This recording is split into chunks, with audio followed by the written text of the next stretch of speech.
বাহান্ন দেখো তোমাদের ভাইয়া শাক তুলছে, শাক ভাজা খাওয়া হবে। দিয়েছে আমাকে,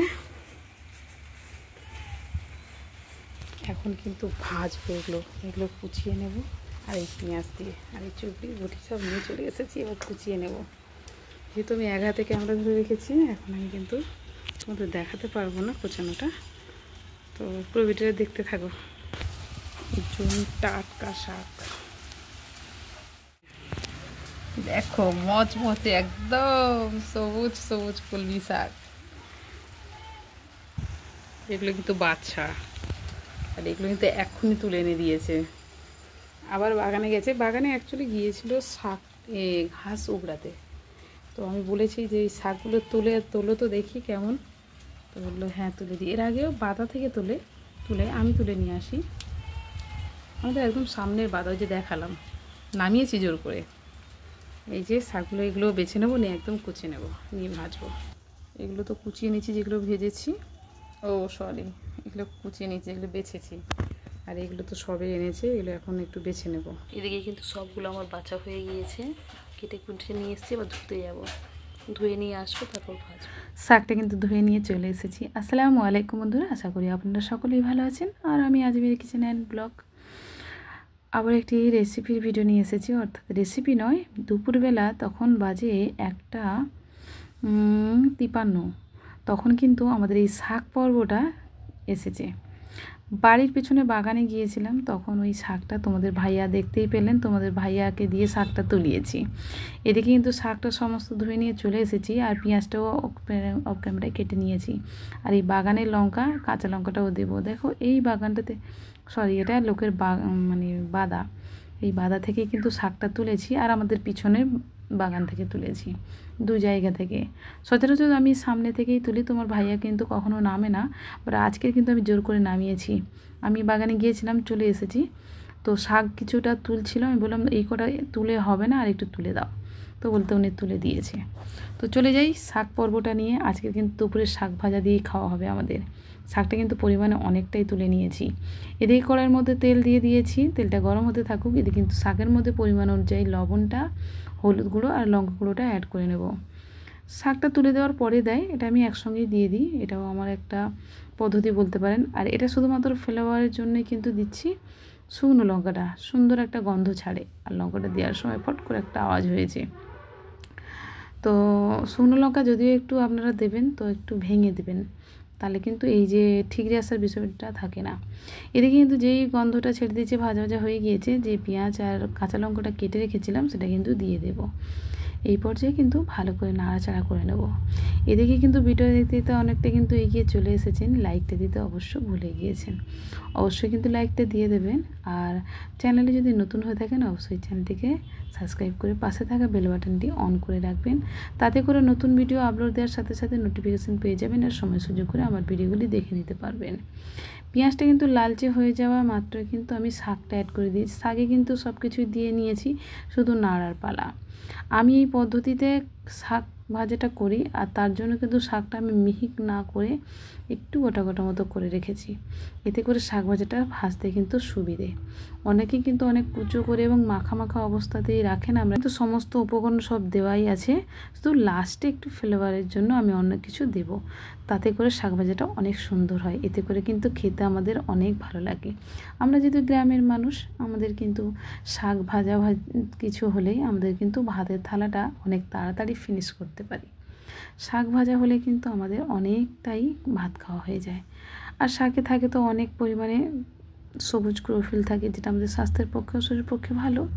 এটা কিন্তু প্রত্যেকটা মেনু বলেন, খাবারের মধ্যে কিন্তু শাকের একটা বিষয় রাখবেন, তাতে করে কিন্তু অনেকটা খাওয়া যায়। আর এটা হচ্ছে যে কোনো সবুজ শাকসবজি আমাদের খুব ভালো উপকার করে। এদিকে কিন্তু সব উপকরণ দিয়ে কিন্তু আমি নাড়াচাড়া করে নেব।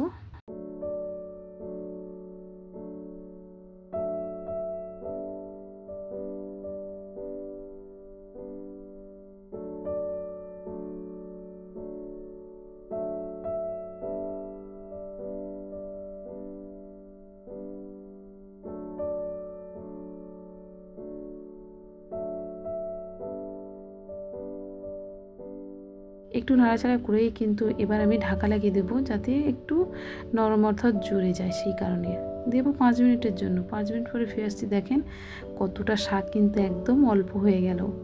খেতেও কিন্তু মাশাআল্লাহ দারুণ হয়েছিল। আমি কিন্তু খাওয়া দাওয়ার পরেই কিন্তু ভিডিওটা আপলোড দিই। আর যেসব আপু এবং ভাইয়েরা আমার চ্যানেলে অলরেডি আমার সঙ্গে যুক্ত আছেন এবং আমাকে কন্টিনিউ আমার ভিডিও দেখছেন এবং আমার সঙ্গেই আছেন, তাদের অসংখ্য অসংখ্য ধন্যবাদ। এইভাবে কিন্তু আমরা ভাজাটা করে নিই। অনেকে অনেক রকম করেই ভাজি, বাট আমি আরেকটু আলাদা করেই ভাজি। আমি আগেও শাকের রেসিপি দিয়েছি, বিভিন্ন স্টাইলে অনেকগুলো রেসিপির মধ্যে দিয়েছি। একভাবে কিন্তু শাক আলাদা করে দেওয়া হয় না, আর আজকের সুযোগ হয়ে গিয়েছে সেই কারণেই। তো ভাবিনি এরকম একটা ভিডিও আনতে পারবো যেটা একদম টাটকা টাটকা শাক তুলেই একেবারে কড়াই। মাশাআল্লাহ, খেতেও দারুণ আর সম্পূর্ণ একদম টাটকাই পেলাম। বাজার থেকেই তুলে একেবারে কিন্তু কড়াই চালান করে দিয়েছি। তো এইভাবে কিন্তু আমি ভাজা ভাজা করে নিয়েছি। মাঝখানে এই যে খাল মানে একটু ফাঁকা করে দিচ্ছি, এইখানে কিন্তু শাকটা সুন্দর করে একটা ফ্লেভার আনবো, সেই কারণে এটা ফাঁক করে দিচ্ছি। শাকটা তুলে নিয়ে পরে দেওয়া যায়, অনেকে তুলে নেয়, আমি কিন্তু এটা আর করবো না। আমি একটা কড়াইয়ের মধ্যে পুরোটাই করে নেব। এদিকে কিন্তু দিয়ে দেবো সামান্য তেল, দিয়ে দেবো এই মাঝখানটায়। দেখেন আপনারা তুলে নিয়ে করতে পারেন, বাট আমি যেভাবে পদ্ধতিতে দেখাচ্ছি এভাবে করলেও হবে। এদিকে কিন্তু তেলটা যেই গরম হয়ে গিয়েছে, এই জন্য দেখেন আমি বটিতে কিন্তু রসুনটা কুচি কুচি করে নিয়েছি আলু ভাজার মতো। এটা কিন্তু থেঁতলেও দিতে পারেন, বাট আমি আজকে থেঁতলে দিলাম না, একটু আলাদা করব তাই। তো এইভাবে কিন্তু আলু ভাজার মতো কুচি কুচি করে নিয়ে কিন্তু তেলের উপর দিয়ে এটাকে লালচে হওয়া পর্যন্ত ভাজতে হবে। তার জন্য অপেক্ষা করতে হবে এবং অনবরত হালকা হালকা করে নাড়াচাড়া করতে হবে।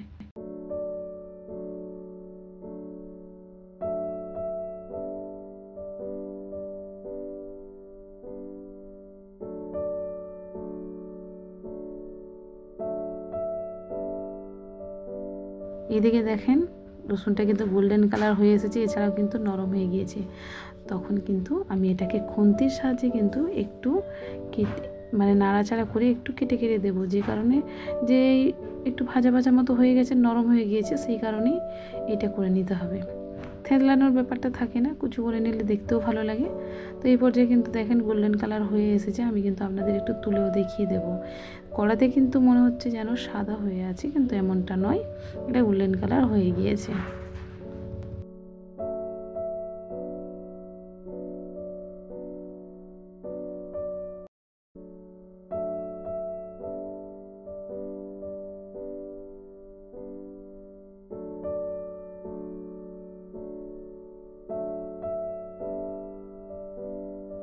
গোল্ডেন কালার যে হয়ে গিয়েছে সেটা একটু আপনাদের তুলে দেখাচ্ছি। দেখেন লালচে ভাব চলে এসেছে। এরপর যে কিন্তু পুরো শাকটা মাখিয়ে নেব, অর্থাৎ পুরো শাকটার মধ্যেই আমি রসুন ভাজাটা দিয়ে দেবো। দিলে কিন্তু আলাদা একটা ফ্লেভার ছাড়ে, বিষয়টা কিন্তু অনেক সুন্দর লাগে খেতে।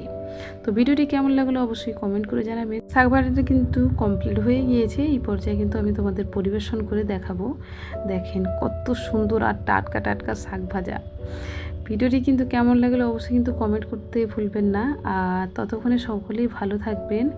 দেখা হচ্ছে অন্য কোনো ব্লগ ভিডিওতে।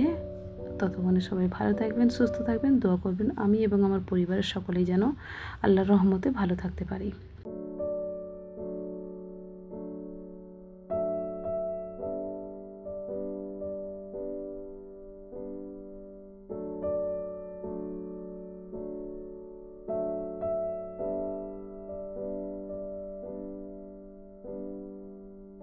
এই হচ্ছে ফাইনাল লুক। তো ভিডিওটা আজকের এই পর্যন্ত। আমি পরবারের মতো যেমন খেয়ে দেখাই সেটা করে দেখাবো। ততক্ষণে সবাই ভালো থাকবেন। আজকের এই পর্যন্ত। আসসালামু আলাইকুম, আল্লাহ হাফিজ।